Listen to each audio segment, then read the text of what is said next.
just split ways of talking.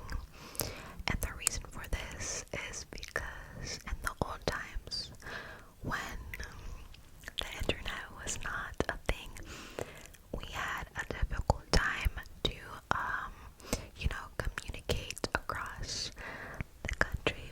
And because of how our land is shaped with a bunch of mountains, tall ones, and forests, it wasn't easy to share the way we spoke. So it just turned like that, and people still speak differently, although it's all in the same language. And I think I googled it once, and I think there are like over 250 ways of speaking. So that's pretty interesting. I speak Trøndersk, and that is what you will hear later on in this video. The next fact is that we have the most medals of any country in the Winter Olympics. We are very good at the winter sports, and we're very sporty people in general. There's a saying that we are born with skis on our feet, which might be true. Like, majority of the Norwegian population do ski. Among other winter sports, but personally, I dislike skiing. I just brought a medal, by the way, just to symbolize our winning. And we do have a lot of snow during the winter season, so there's plenty of time for us to practice those sports easily as well. The next one will maybe shock you, but we let our babies sleep outside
it's the same.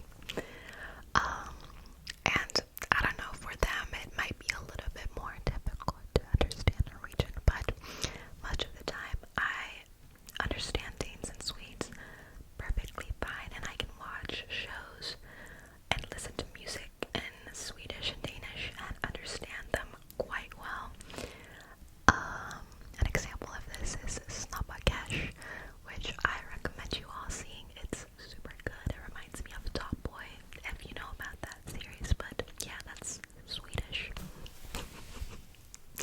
Okay, I couldn't find any Norwegian flags when I was looking around the house, but I found this huge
se gjennom